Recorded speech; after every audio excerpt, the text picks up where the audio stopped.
और अपने सुबोध पाराशर भाई भी हमारे बीच में उपस्थित हैं, और इस विद्यालय के प्रबंधक सुनील जी, जिनके कारण आज मैं यहाँ तक पहुँचा, बहन श्रुति, और अपने चांदपुर के माननीय नगर संघचालक कृष्ण कुमार जी और वरिष्ठ स्वयंसेवक आशीष जी, अन्य सभी उपस्थित अतिथियों,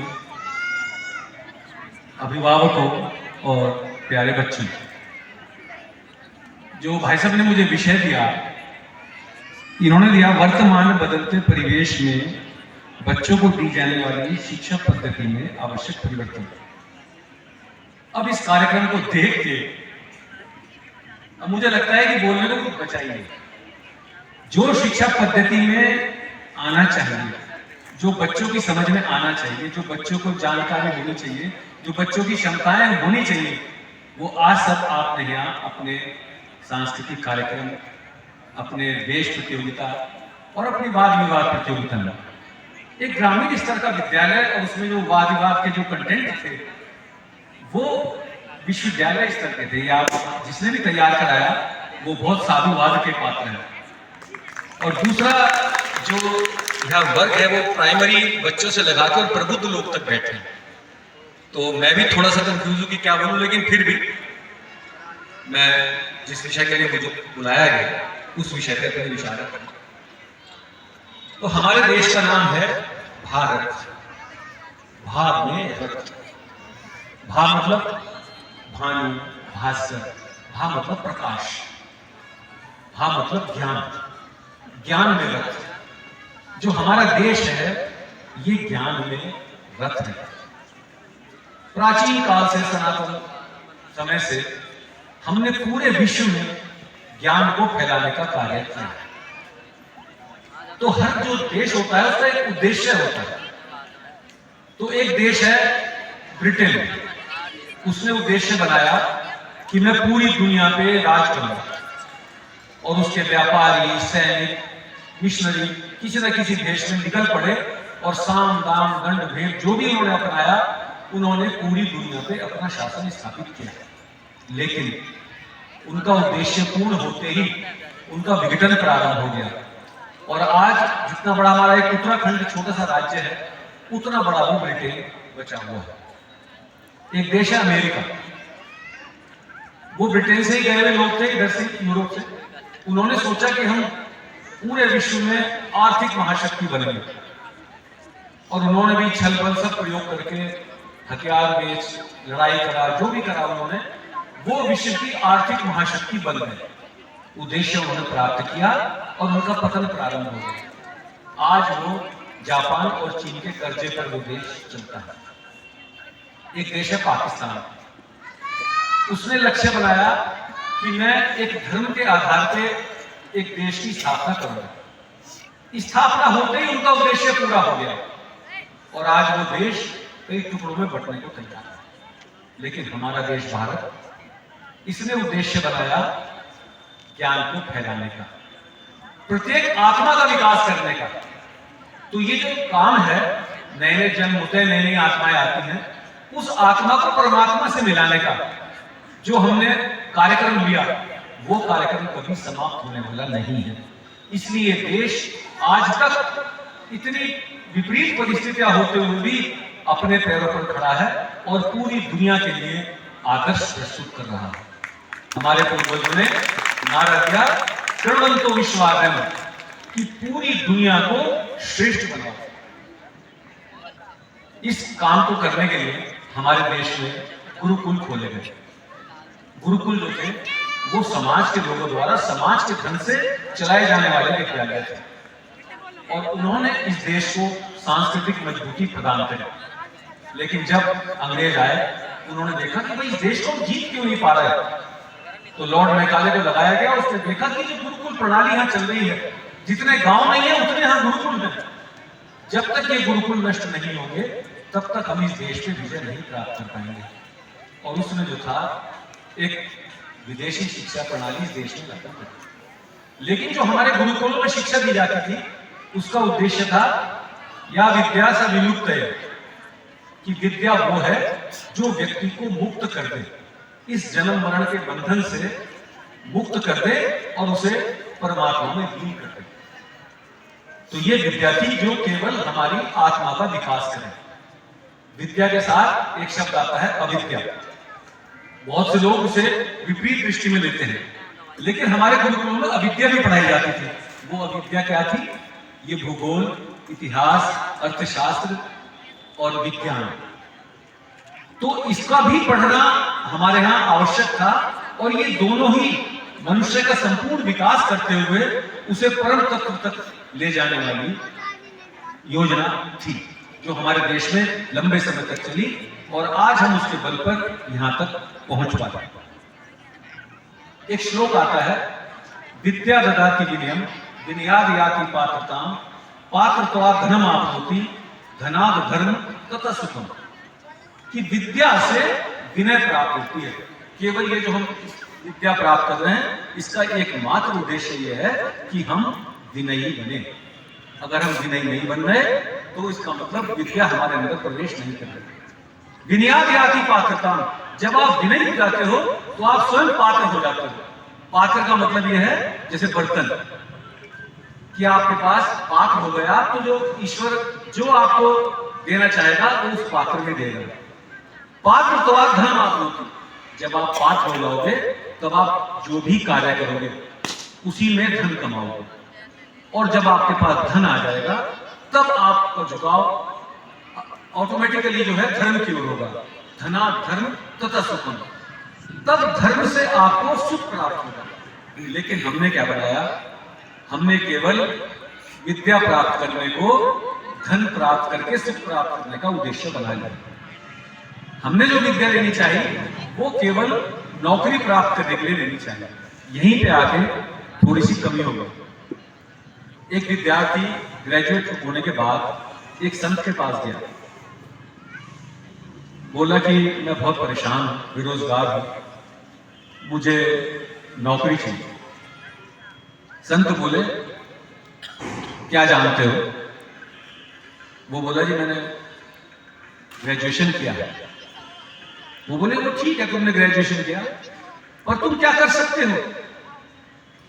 वो बोला साहब मैं सदा टॉपर विद्यार्थी रहा हूँ, मेरे हाई स्कूल में 90% नंबर आए, मेरे इंटर में 85% आए, मेरे ग्रेजुएशन में भी 75% नंबर आए, मुझे नौकरी चाहिए।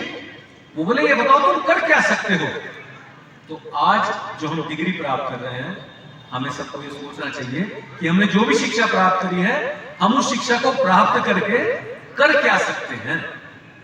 ये जो करने वाली बात है ये बहुत महत्वपूर्ण है, और ये उस संत ने उनसे कही तो उन्हें एहसास हुआ कि वाकई में हमने कभी ये सोचा ही नहीं कि हम ग्रेजुएट होने जा रहे हैं या हम पोस्ट ग्रेजुएट होने जा रहे हैं, और हमें आता क्या है। तो ये आने वाला जो विषय है ये बहुत आवश्यक है।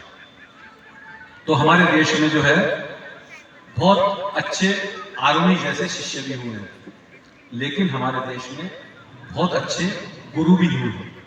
तो ये गुरु और शिष्य दोनों मिलकर ही हमारा भविष्य बना सकते हैं। तो आज इस विद्यालय में आके मुझे एहसास हुआ कि गुरु तो हमारे पास बहुत अच्छे हैं ही, लेकिन शिष्य भी हमारे पास बहुत अच्छे हैं। आज हमारे पास रामकृष्ण परमहंस जैसे गुरु, स्वामी गिरजानंद जैसे गुरु, जिन्होंने छूकर ही अपने शिष्यों को जो है विवेकानंद और दयानंद बना दिया, वो होने तो मुश्किल है। क्योंकि आज जो व्यक्ति जो मैं देखता हूं, जो विद्यार्थी हैं, वो सभी पहले उच्च पदे नौकरी करना चाहते हैं। अगर वो उस नौकरी को नहीं कर पाते तो वो फिर जाके डॉक्टरेट करेंगे, पीएचडी करेंगे, और तब वो अंतिम ऑप्शन के रूप में अध्यापक की लाइन में आते हैं। वो पुराने अध्यापक छोड़ दो जिन्होंने हमें पढ़ाया, लेकिन अब जो नए अध्यापक आ रहे हैं उनका लास्ट ऑप्शन जब मिलता है तब वो अध्यापक बनने आते हैं। तो इसमें थोड़े से परिवर्तन की आवश्यकता है। जो अच्छे बच्चे हैं वो बचपन में ही डिसाइड करें कि मुझे टीचर बनना है। अभी आप बच्चों से पूछो क्या बनना है, कोई कहेगा मुझे डॉक्टर बनना है, कोई कहेगा मुझे इंजीनियर बनना है, बहुत बिरला कोई कहेगा कि मुझे शिक्षक बनना है। तो बच्चे शुरू से ही अपनी योजना लेके चले कि मुझे शिक्षक बनना है, तभी इस देश की शिक्षा में सुधार हो सकता है। आज हमारे देश में बहुत बेरोजगारी की थोड़ी समस्या है। तो सरकार ने चाहा कि हम व्यावसायिक शिक्षा को इस शिक्षा का अंग बनाएं। तो बहुत सारे ITI, पॉलिटेक्निक, इंजीनियरिंग कॉलेज हमारे देश में खोले गए, लेकिन उनके उसमें आके हमने जो हमारे अपने घरेलू जो उद्योग थे, जो हमारे हाथ की कारीगरी थी, उस कारीगरी को हम छोड़ते चले गए।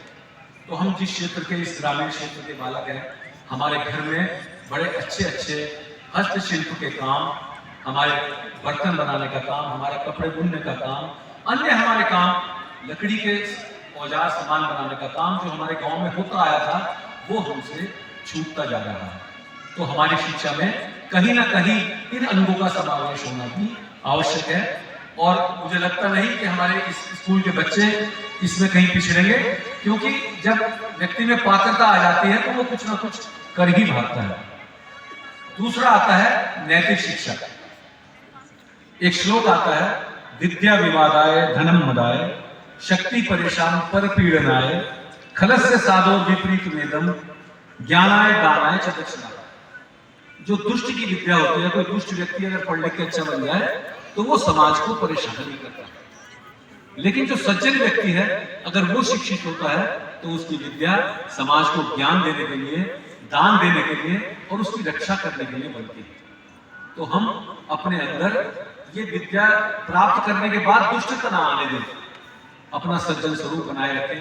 जैसे आप देखते हैं कितने पढ़े लिखे हमारे आपके प्रबंधक सुनील शर्मा जी, एक दिल्ली के तड़क भड़क को छोड़कर एक अपने पूर्वजों के गांव में आके एक अच्छा विद्यालय चला रहे हैं। तो ये उसका सज्जनता का हमारे सम्मुख उदाहरण है और ये प्रेरणादायी व्यक्तित्व। दूसरा अभी शिक्षा में आता है मूल्य परक शिक्षा। मूल्य बहुत महत्वपूर्ण चीज है। जब मूल्य शिक्षा की बात करते हैं हम, तो उसमें आता है संबंधों की पहचान, और उन संबंधों में जो मूल्य निहित हैं उनका निर्वाह करना। तो संबंध माँ बाप का, बाप बेटे का, बहन भाई का, गुरु शिष्य का, तो ये जो संबंध थे, आज ये संबंध कहीं गड़बड़ हुए हैं।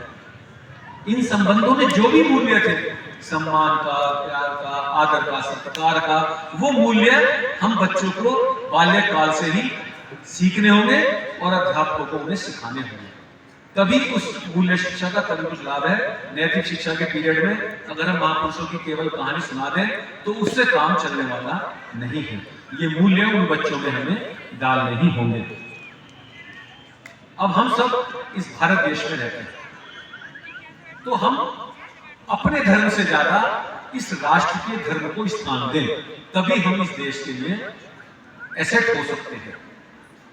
कि मेरा धर्म बाद में है, पहले जो मेरे राष्ट्र के प्रति कर्तव्य है, मेरा कोई भी कार्य ऐसा ना हो कि मेरे राष्ट्र को मेरे कार्य से नुकसान हो। ये बात हमें बाल्यकाल से ही सीख लेनी चाहिए। 2014 में जब मोदी जी की सरकार इस देश में आई, तो उन्होंने एक अटल टिंकरिंग लैब, एक योजना स्कूलों के लिए बनाई। वो थी कि विद्यार्थी कुछ अलग हटके सोचे। 10,000 लैब के लिए आवेदन हुआ। हमारे भारत में 5,000 वो लैब भी बन चुकी हैं, लेकिन अभी जो उनका कार्य है, 9 वर्ष उन लैब को बने हुए हो गए, उस स्तर तक हम नहीं ला पाए कि जो विद्यार्थी पढ़ते समय ही नवाचारों की ओर ध्यान दें कि मैं क्या नया कर सकता हूं, क्या नई चीज मैं बना सकता हूं, क्या मैं ऐसा कर सकता हूं कि मेरे देश का नाम हो, लाभ हो।